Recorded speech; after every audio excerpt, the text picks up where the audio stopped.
Hello दोस्तों, मैं अक्षय आप सबका स्वागत करता हूँ आप सबके अपने यूट्यूब चैनल लर्निंग गुरु पर। कैसे हो आप? उम्मीद करता हूँ सब बड़े अच्छे होंगे और आप पढ़ाई कर रहे होंगे। तो जैसे कि जो इस वीडियो का टॉपिक है वो आज हम बात करने वाले हैं अंश विपणि के बारे में। बहुत पॉपुलर टर्म है आज के डेट में, स्टॉक एक्सचेंज, शेयर मार्केट। ये वर्ड सुने हो ना आपने? तो ये वर्ड इतना इंपॉर्टेंट है कि हर एक स्टूडेंट को, जो कॉमर्स का स्टूडेंट उसे तो जानना ही है, लेकिन बहुत सारे कॉमन पर्सन हैं उनको भी समझना जरूरी है कि स्टॉक एक्सचेंज होता क्या है, शेयर मार्केट होता क्या है। तो आज की इस वीडियो में मैं आपको पूरा स्टॉक एक्सचेंज के बारे में बताऊंगा, शेयर मार्केट के बारे में बताऊंगा, जिसे हिंदी में अंश विपणि कहा जाता है।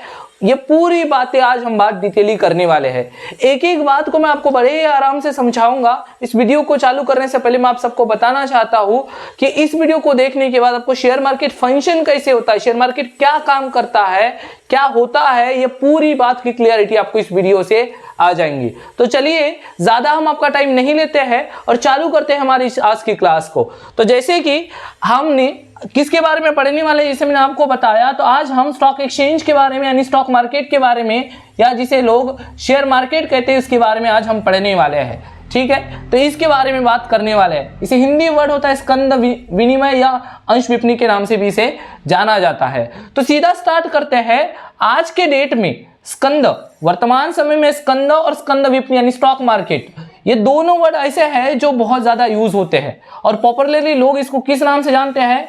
अंश विपणि के नाम से जानते हैं। मतलब किस नाम से जानते हैं? शेयर मार्केट के नाम से जानते हैं। अब ये शेयर मार्केट क्या है? तो जो शेयर मार्केट है हमारा, जो हमारा क्या है, जो शेयर मार्केट है जिसे हम अंश विपणि कहते हैं, वो एक तरीके का पूंजी बाजार का हिस्सा है।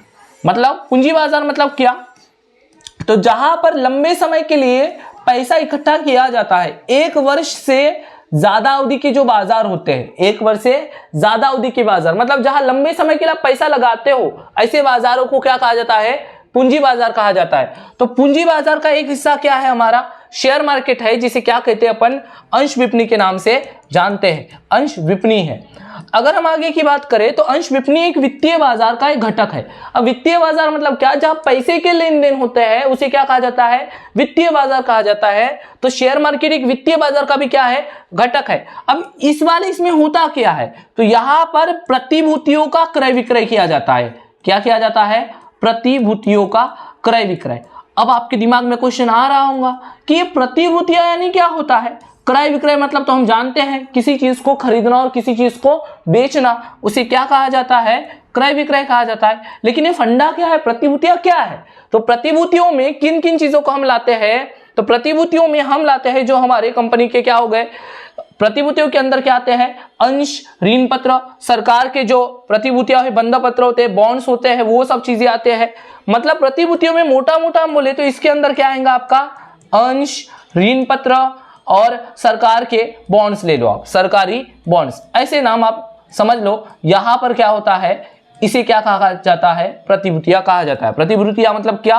अंश, ऋण पत्र और क्या? सरकारी बॉन्ड्स, शेयर्स, डिबेंचर्स और सरकारी बॉन्ड्स। अब यहां पर एक मुद्दा यह भी होता है कि प्रतिभूतियों का मतलब तो ये है, लेकिन बहुत सारे लोग ये समझते हैं कि शेयर मार्केट में मतलब अंश विपणि में बस अंश आते हैं, लेकिन अंश विपणि में ऋण पत्र और सरकारी बॉन्ड्स भी आते हैं। ये चीज आपको याद रखनी है, आगे चल के मैं आपको बताऊंगा।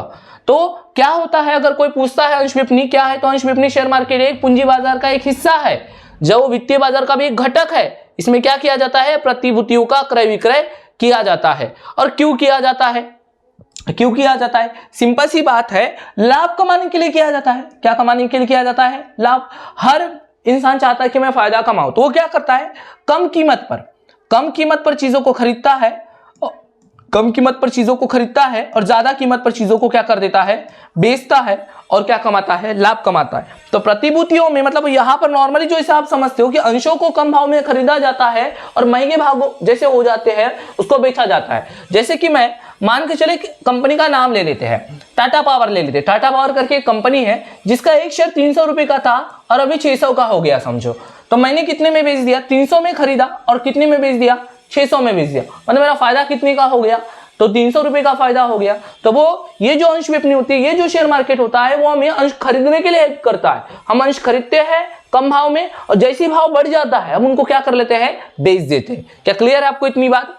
अब दूसरी बात जो मेन है, अंश विपणि के अंदर जो होता है, जो खरीदी और बिक्री होती है निवेशक की, वो पुरानी या पुनर्निर्मित प्रतिभूतियों से खरीदी करते हैं। अब पुरानी या पुनर्निर्मित प्रतिभूति यानी क्या होता है वो भी आपको समझना पड़ेगा।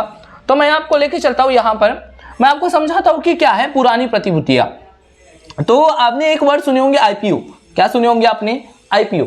और एक आपने सुने होंगे, आईपीओ का मतलब होता है इनिशियल पब्लिक ऑफर। क्या होता है? इनिशियल पब्लिक ऑफर, जिसे हिंदी में कहा जाता है प्रारंभिक जनता प्रस्ताव। क्या कहा जाता है? प्रारंभिक जनता प्रस्ताव, मतलब इनिशियल पब्लिक ऑफर। जब कोई भी कंपनी अपने शेयर को पहली बार बेचती है, पहली बार मतलब वो शेयर पहले मार्केट में नहीं था, पहली बार अपने अंशों को बेचती है, तो उसे क्या कहा जाता है? आईपीओ। जैसे आपने रिसेंटली सुना होगा टाटा टेक्नोलॉजी का आईपीओ आया, टाटा टेक का आईपीओ आया। अभी भी अगर आपको नहीं पता तो आप टाटा टेक के आईपीओ को सर्च कर सकते हो, कुछ समय पहले की बात है। तो जब कंपनी पहली बार, मतलब इसके पहले टाटा टेक्नोलॉजी का कोई शेयर नहीं था, जब इसका आईपीओ आया ना तब ये शेयर आया। मतलब पहली बार जो कंपनी होती है बोलती है प्रारंभिक जनता प्रस्ताव बेचती है, लोगों को ऑफर करती है कि आओ आप हमारी कंपनी के शेयर को खरीदो।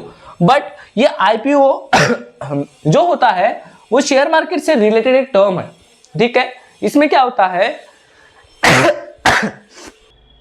तो आईपीओ में क्या होता है कि पहली बार कंपनी अपने शेयर को बेचने के लिए आती है और पहली बार लोगों को अपने शेयर बेचती है। जब पहली बार कंपनी के शेयर बिक चुके होते हैं, फिर लोग क्या करते हैं, वही शेयर आपस में खरीदना चालू करते हैं। जैसे टाटा टेक्नोलॉजी ने अपने शेयर एक बार बेच दिया, किससे बेच दिया? आईपीओ में। और बाद में ये शेयर, जैसे मान के चलो 1 लाख लोगों ने खरीदे होंगे इसके शेयर। कितने लोगों ने खरीदे होंगे? 1 लाख लोगों ने खरीदे होंगे। तो अब बाद में क्या होगा, यही लोग आपस में अब अंशों को क्या खरीदेंगे? खरीदे और बेचेंगे। जिन्होंने नहीं खरीदे शेयर, वो भी ये शेयर को इन लोगों के पास से क्या कर सकते हैं? खरीद सकते हैं। देखो, जिन्होंने खरीदा है वो भी आपस में खरीद और बेच सकते हैं, और जिन्होंने नहीं खरीदा है ये लोग खरीद सकते हैं, क्रय कर सकते हैं। लेकिन किससे? इन लोगों से। ये इन लोगों से जिन्होंने पहली बार में कंपनी के शेयर खरीदे हैं। तो अंश विपणि में जो खरीदी और जो बिक्री होती है ना, वो कैसे होती है? पुनर्निर्गमित प्रतिभूतियों की। पुनर्निर्गमित मतलब पहले ही टाटा टेक्नोलॉजी ने ये अपने शेयर्स किन लोगों को बेचा था? इन 1 लाख लोगों को बेचा था। अब ये 1 लाख जो खरीदे हैं वो आपस में क्या करेंगे? खरीदे और बेचेंगे। तो ये जो खरीदने और बेचने का काम होता है अंशों का, ये होता है हमारे अंश विपणि में। कहा होता है? अंश विपणि में। मतलब पहली बार जो शेयर बेचती है, आप ऐसा बोल सकते हो कि पहली बार जो शेयर बेचती है वो होती है ओरिजिनल कंपनी, और बाद में जो खरीदा और बेचा जाता है वो कहां बेचा जाता है? हमारे शेयर मार्केट में। इसलिए यहां बोला है कि यहां पर निवेशक निवेश करता है या सट्टेबाजी के उद्देश्य से पुरानी सेकेंड हैंड, मतलब जो पहले ऑलरेडी किसी ने खरीदा था, उनका क्या करता है? क्रय विक्रय करता है। अंश विपणि में केवल सूचीबद्ध प्रतिभूतियों का ही व्यवहार किया जाता है। ऐसी कंपनी को के शेयर को ही खरीदा जाता है जो हमारे स्टॉक एक्सचेंज अंश विपणि में जिनको रिकॉर्ड किया गया है, सूचीबद्ध किया गया है, मतलब रजिस्टर्ड किया गया है। ऐसी बहुत सारी कंपनियां हैं जो आपको शेयर मार्केट में नहीं दिखेंगी, तो उनके शेयर्स को आप खरीद और बेच नहीं सकते। जो कंपनियां शेयर मार्केट में लिस्टेड है, सूचीबद्ध है, तो उन्हीं को क्या किया जा सकता है? उनके शेयर को खरीदा और बेचा जा सकता है। जैसे आप बोलोगे मुझे एप्पल के शेयर खरीदना है, तो इंडियन स्टॉक मार्केट में एप्पल कंपनी रजिस्टर्ड नहीं है, वो फॉरेन में है, तो आप इंडिया में रहकर मतलब हमारे स्टॉक एक्सचेंज से एप्पल कंपनी के शेयर खरीद नहीं सकते। बोलने का मतलब ये कि जो सूचीबद्ध प्रतिभूतियां होंगी, जो अंश हमारे रजिस्टर्ड में होंगे, हमारे स्टॉक एक्सचेंज में, हमारे अंश विपणि में, उन्हीं चीजों को क्या किया जा सकता है? खरीदा और बेचा जा सकता है। तो एक छोटा सा ओवरव्यू दे दिया मैंने किसके बारे में? आपको अंश विपणि के बारे में। अब इसको थोड़ा डिटेली पढ़ते हैं कि इसके अंदर और क्या क्या बातें आती है। तो जैसे देखोगे आप, अंश विपणि एक ऐसा एक विशिष्ट भौतिक स्थान है जहां पर प्रतिभूतियों का संगठित विधि से व्यवहार यानी क्रय विक्रय किया जाता है। मतलब अंश विपणि किस क्या कहा गया है? स्थान है जहां पर क्या किया जाता है? एक संगठित विधि से लोग मिलकर, मतलब खरीदने वाले लोग और बेचने वाले लोग मिलकर क्या करते हैं? अंशों का क्रय विक्रय करते हैं। ये बात लिखी गई। अब दूसरी चीज मैंने आपको बताया था कि अंश विपणि एक ऐसा स्थान है देखो ये ऐसा स्थान है बोलने का मतलब क्या है, पहले जो अंश विपणी होता था, स्टॉक एक्सचेंज होता था, शेयर मार्केट होता था, वो ऑफलाइन में होता था, लेकिन वर्तमान समय में बहुत सारी चीजें क्या हो गई है, ऑनलाइन। आज अगर मुझे शेयर खरीदना है तो कहीं जाने की जरूरत नहीं है, आप एक आधे ब्रोकर, ग्रो ले लो, एंजल वन ले लो या जीरोधा ले लो, किसी भी ब्रोकर के पास अपना अकाउंट खोल के शेयर को क्या कर सकते हो, खरीद सकते हो। लेकिन ये जो परिभाषा दी है वो पुरानी जमाने के हिसाब से दी है, ठीक है, पहले के हिसाब से, कि अंश विपणी एक ऐसा स्थान है या केंद्र है जहां पर अंश, ऋण पत्र, सरकारी प्रतिभूतियां, वन पत्र आदि अर्थात सभी प्रकार की प्रतिभूतियां, इन्हीं को क्या कहा जाता है, प्रतिभूतियां कहा जाता है। उनका क्या किया जाता है, क्रय विक्रय किया जाता है। और इन प्रतिभूतियों में क्या आता है, आपके समतांश, पूर्वाधिकार अंश, ऋण पत्र, सरकारी बॉन्ड्स और म्यूचुअल फंड भी आते हैं। अच्छा, म्यूचुअल फंड आज का फेमस टर्म्स है, म्यूचुअल फंड लोग खरीदते हैं ना, ये सब चीजें किसके थ्रू होती है, आपके स्टॉक मार्केट, शेयर मार्केट के थ्रू होती है। तो ये चीजें आपको समझ में आ गया कि अंश बाजार या शेयर मार्केट में अंश, ऋण पत्र जिसे डिबेंचर कहा जाता है, सरकारी बॉन्ड्स, यह सब चीजें खरीदी जा सकती है। पर नॉर्मली हम लोग जो क्या करते हैं, वो नॉर्मल डील करते हैं अंशों में, बहुत सारे लोग काय में डील करते हैं अंशों में। तो ये सब चीजें आप अंश विपणी से क्या कर सकते हो, खरीद सकते हो। अब कुछ फैक्ट्स की बात करते हैं, तो फैक्ट्स में देखोगे आप, जो सबसे पहले जो अंश विपणी आई थी वो आई थी 1571 में लंदन में। 1571 में विश्व की सबसे पुरानी अंश विपणी है, मतलब दुनिया की सबसे पुरानी अगर अंश विपणी देखा जाए, शेयर मार्केट देखा जाए, तो वो कहा है लंदन का है, जहां 1571 में स्थापित हुआ। वो विश्व की, पूरी दुनिया की सबसे पुरानी अंश विपणी है, शेयर मार्केट है। अगर बात करें 1875 में हमारे मुंबई में अंश विपणी आई, जिसे लोग बॉम्बे स्टॉक एक्सचेंज के नाम से जानते हैं, और लोग शॉर्ट में से क्या बुलाते हैं, BSE, बॉम्बे स्टॉक एक्सचेंज। कब बना बॉम्बे स्टॉक एक्सचेंज, 1875 में बना। हमारे इंडिया में सबसे पहले कौन आया, BSE आया, फिर BSE के बाद NSE आया। NSE मतलब होता है नेशनल स्टॉक एक्सचेंज। तो धीरे धीरे हमारे इंडिया में भी अब 2 अंश विपणियां काम करते हैं। जो प्रमुख अंश विपणियां है हमारे इंडिया में वो कौन सी है, 2 है, एक BSE और NSE। BSE मतलब क्या, बॉम्बे स्टॉक एक्सचेंज, और NSE का मतलब क्या, तो नेशनल स्टॉक एक्सचेंज। ऐसे इंडिया में 2 क्या है हमारे पास, अंश विपणियां है। अब ये थोड़ा सा उनका बैकग्राउंड हो गया, ये थोड़ा सा इंट्रोडक्शन हो गया। देखो किसी भी चीज को और ज्यादा समझना हो तो उनकी परिभाषाओं के बारे में बात होती है, वो बचपन हो या 55 हो, हर एक चीज में बहुत जरूरी चीज होती है अंडरस्टैंडिंग। तो इन परिभाषाओं से इनका मतलब और ज्यादा क्लियर हो जाएगा। अब कैसे क्लियर होता है वो देखिए, क्या लिखा है इसने, अंश विपणी की परिभाषा लिखी है हमारे पास। अब प्रतिभूतियां अनुबंध अधिनियम कौन सा, 1956 के अनुसार हमारे भारत में एक प्रतिभूति अधिनियम है, जो कब पास हुआ था, 1956 में पास हुआ था। उसमें क्या लिखा गया, इन्होंने लिखा है स्कंद विपणी एक ऐसा संघ, संगठन या व्यक्तियों का समामिलित अथवा गैर समामिलित संस्थान है जो किसी भी प्रकार की प्रतिभूतियों को व्यवसायिक क्रय विक्रय किया जाता है और अन्य व्यवहार में सहायता पहुंचाने और नियमन करने और नियंत्रित करने के उद्देश्य से बनाई जाती है। तो इनका क्या बोलना है, इसमें कुछ टर्म्स दिए हैं। एक तो पहले एक संगठन है, व्यक्तियों का क्या है, संगठन है, जहां पर क्या किया जाता है, प्रतिभूतियों का व्यावसायिक रूप से, व्यावसायिक रूप क्यों बोला गया है, क्योंकि यह हर कोई जो व्यक्ति आता है वो एक ही इंटेंशन से आता है क्या, कि फायदा कमाना है। तो इसलिए ऐसा कहा गया कि क्रय विक्रय किया जाता है और सब लोगों को खरीदने और बेचने में क्या होती है, सहायता हो जाती है। जो परिभाषा हमने उधर पढ़े थे वही परिभाषा अब हमारे पास यहाँ इंग्लिश में भी आई है, एक बार पढ़ लेते हैं। तो स्टॉक एक्सचेंज क्या है, तो एक एसोसिएट ऑर्गेनाइजेशन है या बॉडी ऑफ इंडिविजुअल है।